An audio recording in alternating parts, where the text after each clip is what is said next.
저와 여러분을 위하여, 온 인류의 죄악을 위하여 십자가에 달려 돌아가신 그날을 우리가 사십니다. 주님께서 우리에게 함께 하신 그 사랑이 저와 여러분들에게 사순절을 지나는 이 기간 동안 그 어떤 때보다도 더욱더 실감되어지기를 간절히 바랍니다. 오늘 저는 온유에 대한 말씀을 전하기 원합니다. 그것이 십자가에 주어진 의미와 한번 결부시켜서 오늘 말씀을 함께 나누려고 합니다.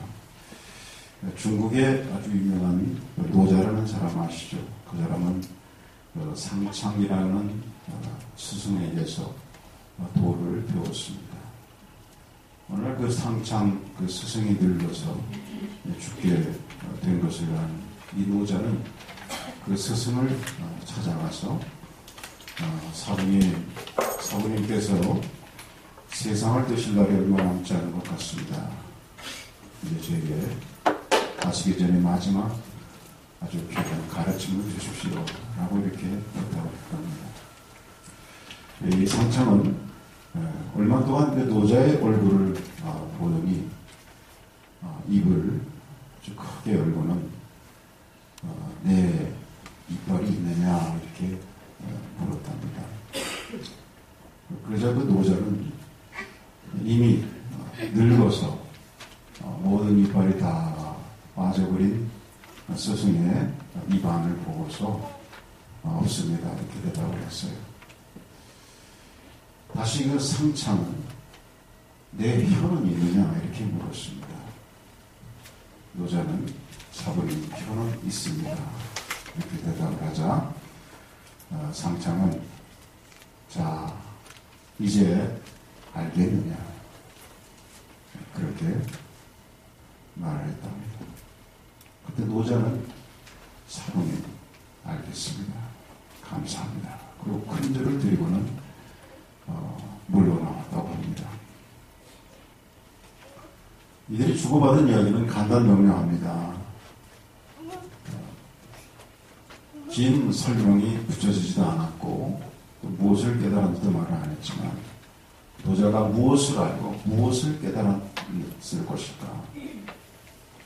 이 세상에서 이빨처럼 붓고 강하고 날카로워서 입술과 사람을 물어서 피를 내는 그런 것은 부러지고 깨지고 빠져나가고 없어진다는 것입니다. 정치의 권력, 무력, 돈으로 사람을 물어서 피를 내는 강하고 붓고 날카로운 것은 부러지고 빠져나가서 다 없어지고 마는 것입니다. 그러나 혀처럼 바보스럽게 물리고 피가 나는 것은 남아있게 되는 것입니다. 노자는 그의 제자에게 온유하고 겸손한 사람만이 오래 남는다는 진리를 알려주고 싶었던 것입니다. 우리 주님께서 십자가상에서 보여주시는 그분의 온유함. 주님은 십자가에 달리시기 전 제자들을 향하여 사람들을 향하여 그분을 바라보시는 그 사람들을 향하여 평안과 쉼을 허락하시면서 수고하고 무거운 짐진 자들아 다 내게로 오라. 내가 너희를 쉬게 하리라. 말씀하시면서 나는 마음이 온유하고 겸손하니 나의 멍에를 메고 내게 배우라. 그러면 너희 마음이 쉼을 얻으리라. 그렇게 말씀하시면서 당신이 온유함을 그들에게 말씀하셨습니다. 주님은 상한 갈대를 꺾지 아니하시면서 꺼져가는 심지를 끄지 아니하시는 분이심을 우리가 보게 됩니다. 그분은 그의 원수들에 대한 태도, 더욱이 아버지에 대한 철저한 복종은 그의 온유함을 보여줍니다. 주님은 이 땅에 오셔서 사람으로서 사시기를 결심하셨습니다. 그렇게 사셨습니다. 그는 스스로 겸손하여 종과 같이 되셨고 십자가를 지셨습니다. 이것이 온유입니다. 여러분, 유대인들은 우리가 기억하다시피 물질적일 뿐만 아니라 군사적 충국관을 가지고 있어서 그들에게 있어서 메시아는 그들을 전쟁의 승리로 이끌어줄 분을 의미하는 것이었습니다. 그러므로 그들은 물질적인 의미에서 곧 정복과 싸움이라고 하는 관점에서 항상 생각하고 그리고 판단했습니다. 그와 같은 힘있는 메시아 앞에서 이스라엘 민족을 해방시킬 분이라고 생각을 했던 것입니다. 그런데 주님은 즉각 그들의 이 같은 생각을 물리치셨습니다. 아니다. 그것이 아니다. 내 나라는 그와 같지 않다. 온유한 사람만이 복이 있다. 그들이 땅을 물려받을 것이다. 라고 말씀하셨습니다. 그 교훈의 실천이 바로 십자가입니다. 예수님께서 산상수훈을 교훈하실 때에 특히 온유를 말씀하실 때에 인용하신 것 같은 이 시편 37편에서 이스라엘 사람들은 한국인과 어쩌면 정서적으로 공통점이 있는 그런 부분들을 어떤 문화나 관습이나 그런 걸 통해서 우리가 많이 발견한다고 많은 분들이 그런 얘기를 하는데요. 언어의 표현의 뉘앙스를 보면서도 거기에 그런 것이 좀 있습니다. 이 시편 37편 1절과 8절에서 불평이라고 번역된 이 히브리어 원어는 그대로 번역하면 이것은 열받다 그럽니다. 불평이 뭐라고요? 열받다. 열받다.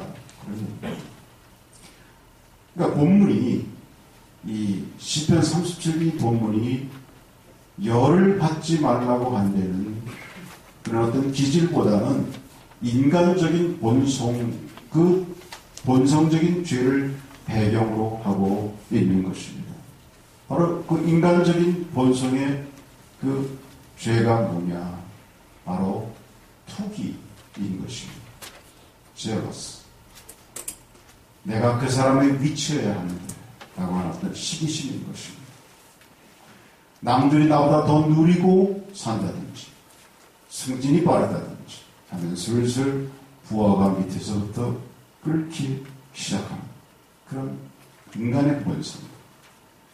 세상의 가치관을 따르는 사람은 예의 없이 이런 본성을 가지고 산다고 해도 사실 과언이 아닙니다.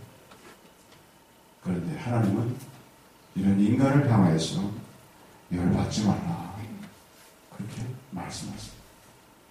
열을 받는 것은 행악을 따라가는 것과 매일반이라고 경고를 하십니다. 그런 모습을 가지고는 결코 하나님의 의의를 이루지 못한다고 말씀하십니다. 곧 하나님의 바라시는 의로운 삶을 일으키지 못한다는 것입니다. 대신 모든 더러운 것과 넘치는 악을 내어버리고 능히 너의 영혼을 구원할 바 마음에 짐긴 도를 온유함으로 받으라고 야고보서 기자는 말씀하고 있습니다. 이 산상수훈 마태복음 5장 5절에서 예수께서는 온유한 자가 복이 있다. 저가 땅을 기업으로 받을 것이다. 이렇게 말씀하시는 이 말씀이 오늘 구약의 37장 11절에서 인용한 것으로 우리가 이해가 된다고 했습니다. 주님이 교훈하고 싶어 하시는 이 온유. 이 온유를 신학자 칼빈은 이렇게 정의했습니다. 온유는 부드러운 태도에서 살며 박해에 대하여 쉽게 노하지 않고 보복하고자 아니하고 자기를 향한 악당에 대하여 길이 찾는 것이다. 그렇게 신학자 칼빈은 정의했습니다. 그런데 여러분, 이 온유가 그렇다고 해서 무기력함을 의미하는 것은 결코 아닙니다. 그랬기에 시편 기자도 온유한 자가 땅을 얻을 것이다 라고, 땅을 기업으로 얻을 것이다 라고 말씀하고 있는 것입니다. 땅을 기업으로 받을 온유한 성품이란 어떤 것입니까? 그것은 굳어지지 않는 것을 말하는 것입니다. 여러분, 온유하다라고 하는 말에는 부드럽다는 의미가 거기에 포함이 되어 있습니다. 무슨 말만 하면 딱딱하게 경색되는 사람, 이런 사람에게는 친구가 없어요. 살아있는 것은 움직이고 움직이는 것은 굳어져서는 안 되는 것입니다. 몸이 굳었다 그러면 그게 어떤 거죠? 죽었다 그러니. 우리의 삶이 반복적인 습성과 형식에 매여 있어서는 안 되는 것입니다. 강한 쇠는 부러지나 부드러운 눈물은 모든 것을 감싸 안습니다. 부단히 새로움을 향해 자기의 삶을 개혁해 나가는 것입니다.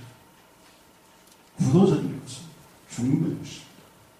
생활과 삶 속에서 여유 있고 부드러운 것을 추구하는 저와 여러분 되시기를 간절히 바랍니다. 두 번째, 이 온유의 상황은 지나치지 않는 것. 그러니까 온유라는 말 속에는 중용의 의미도 있다는 말이죠. 지나친 것은 모자란 것만 못하다 그런 말이 있잖아요. 그러니까 극단적인 삶을 피해야 한다는 것입니다. 그러나 이것이 적당한 타협의 삶을 살라고 하는 그런 의미는 결코 아닙니다. 이 중용의 삶이라고 하는 것은 자신을 절제하고 어떤 상황에서도 최선을 다하는 삶을 뜻하는 것입니다. 이 최선을 다하는 가운데 놀라운 하나님의 역사가 임하는 것을 우리는 스스로 목격하게 되는 것입니다. 세 번째, 온유라고 하는 의미는 뭐냐면 놓치지 않는 거예요. 그러니까 온유 속에는 어떤 꾸준함이 있어요. 스테이블하고. 그러니까 쉽게 포기하는 사람에게는 우리가 보면 열매가 없습니다. 그러나 어쨌든 하나를 계속해서 꾸준히 하는 사람들 보면 무슨 열매가 있어도 그 열매가 있어요. 그렇죠, 여러분? 목표를 이루기 위해서는 꾸준히 포기하지 않는 삶을 사는 그런 자세. 때때로 악과 불의가 승리하는 것 같아도 우리는 하나님 안에서 선과 정의를 포기하지 않고 끝까지 나아가야 할 줄로 믿습니다. 그래서 성경에도 그런 말씀이 있어요. 악에게 지지 말고 선으로 악을 이기라 그랬어요. 바로 이것은 온유한 자의 승리를 의미하는 것입니다. 악은 지금 당장 이기는 것처럼 보여도 종국에는 패하고만. 이것이 바로 하늘나라의 법칙입니다. 선은 악을 감싸고 그리고 반드시 무릎을 꿇게 만드는 것입니다.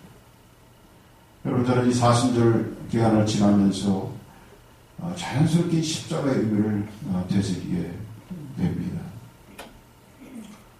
문득 예수님께서 교훈하신 이 산상수훈의 내용들이 교차하면서 그 내용 대부분이 이 십자가의 의미에 담겨 있는 것을 보게 됩니다. 십자가와 산상수 상당히 깊은 상관관계가 있는 것입니다.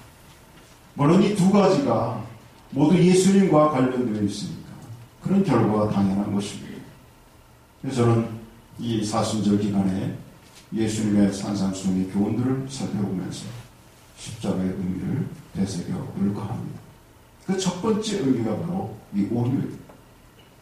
산상수훈 중에서 온유한 자는 복이 있나니 저희가 땅을 기업으로 받을 것이라 말씀하셨습니다.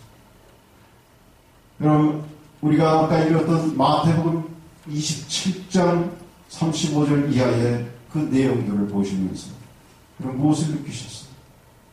그 내용들은 바로 예수님께서 십자가에서 운명하시기 직전에 벌어진 광경 아닙니까? 바로 거기에 십자가상에서 운명하시기 전에 그가 당하셨던, 우리 예수님이 당하셨던 온갖 모욕적인 사건들이 거기에 기록이 되어 있습니다. 십자가상에 붙인 죄패에 유대인의 왕이라고 붙여놓고 조롱했습니다.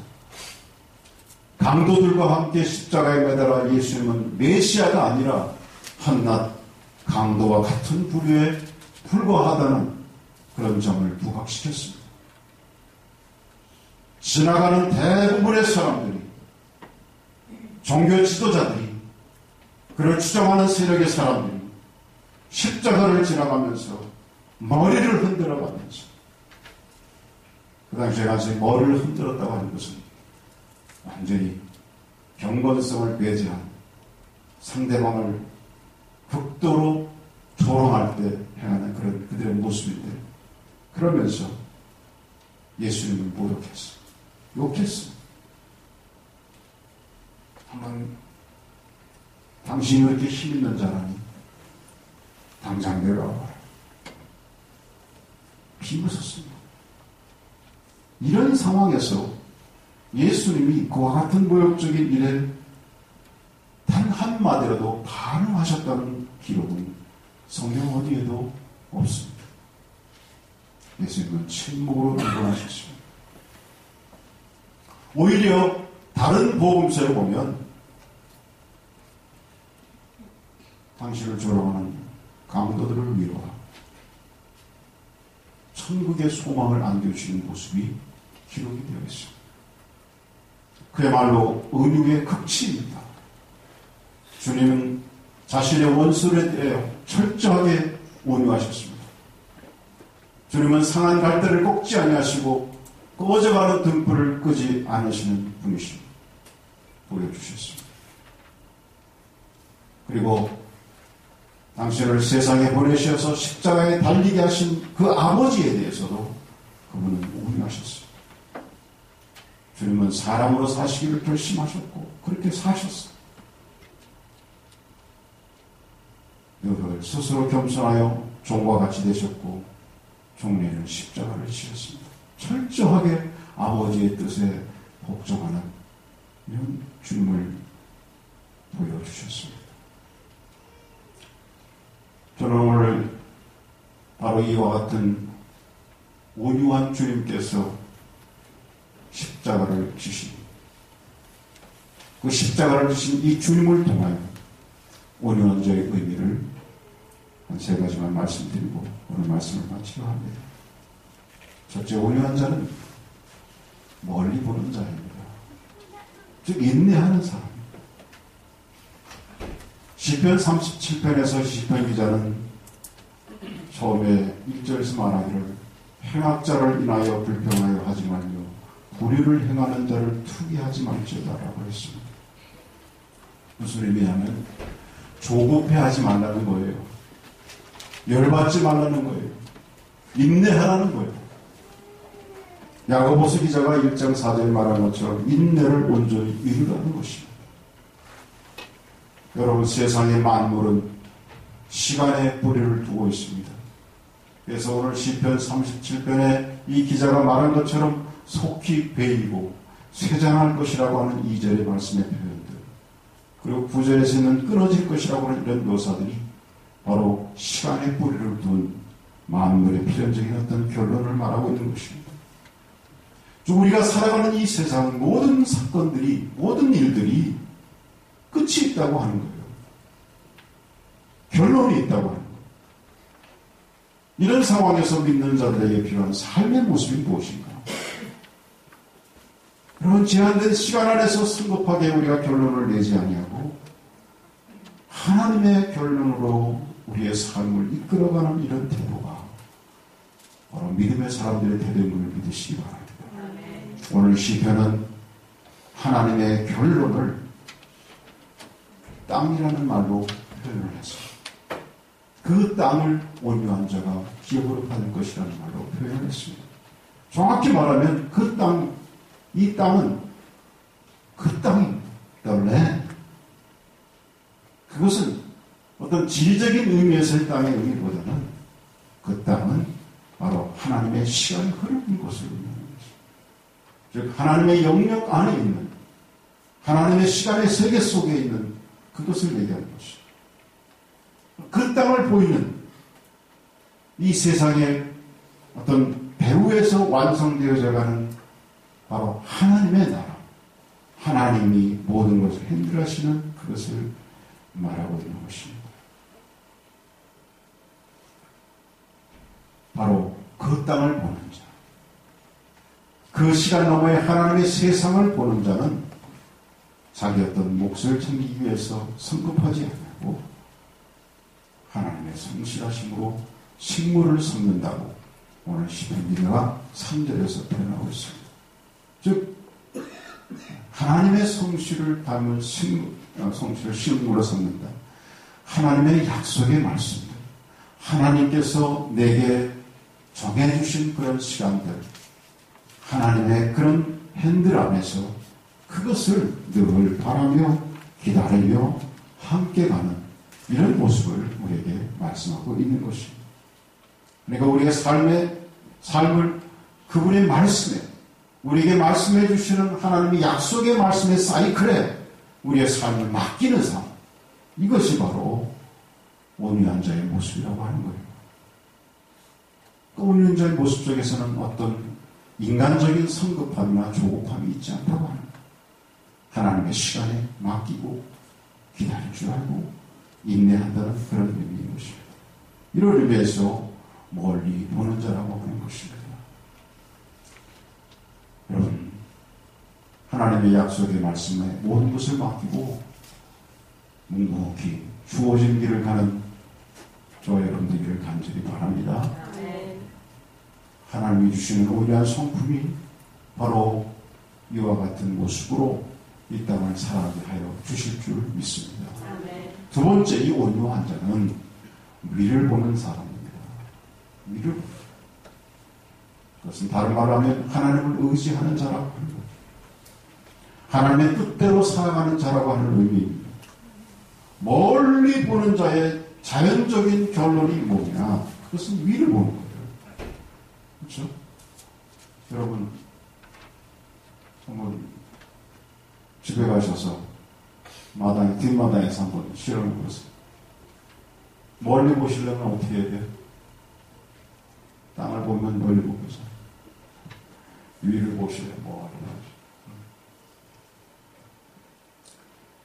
오늘 시편 기자가 37편에서 3절, 4절, 5절, 7절 거기 보시면 이런 표현을 많이 썼어요. 여호와를, 또 여호와를, 여호와께, 여호와 앞에, 이런 말, 이런 표현이 위를 보는 모습을 암시해주고 있는 것입니다. 그러니까 위를 보는 자는 자기의 소원을 말씀에 의지하는 기도로 바꾸어서 자기의 시야를 인간적인 시간에 두지 아니하고 여호와 앞에 두고 머물게 한다는 겁니다. 즉 하나님의 뜻에 자기의 모든 것을 맡기고 그 하나님의 뜻을 바라고, 그래서 그 하나님의 뜻에 거스르지 않는 그런 삶을 살려고 하는 이런 자세를 말하고 하는 것입니다. 자기 뜻대로 마음대로 판단하고 결정하는 것은 온유와는 거리가 먼 것입니다. 자기의 뜻을 내려놓고 하나님의 뜻을 따라 살아가려는 자가 위를 보는 자요, 그런 자가 바로 온유한 자입니다. 여러분, 예수님은 온갖 조롱과 모욕, 공욕에 대하여 그분은 침묵하셨지만 묵묵히 그의 영혼의 눈으로 하나님을 바라보셨습니다. 하나님을 위로 바라보셨습니다. 하나님을 신뢰하셨고 하나님의 뜻에 전심으로 따르고자 하는 그런 의지로 충만했습니다. 그렇게 그는 십자가상에서 땅을 보지 아니하고 위를 보는 분이셨습니다. 여러분, 우리도 땅을 살아가면서 땅을 보는 자가 아니라 위를 보는 자가 되기를 바랍니다. 위를 보는 자는 바로 내 뜻이 아닌 하나님의 뜻을 따라서 철저히 살고자 하는 이런 의지로 이런 신앙으로 충만한 사람을 말하는 것입니다. 그리고 마지막으로 온유한 자는 승리하는 자입니다. 온유한 자가 승리합니다. 여러분, 온유는 위대한 모순이 되지 않습니다. 온유는 큰 권세와 능력과 양립될 수가 있는 것입니다.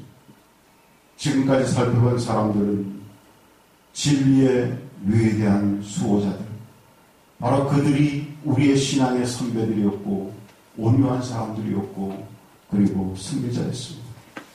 여러분, 온유한 사람은 진리를 굳게 믿는 까닭에 필요하다면 진리를 위해서 목숨을 버릴 사람들입니다. 우리의 순교자들이 그랬습니다. 우리의 신앙의 선배들이 그랬습니다. 하지만 그들은 결단코 약하지 않았습니다. 우리 주님은 온유한 분이었습니다.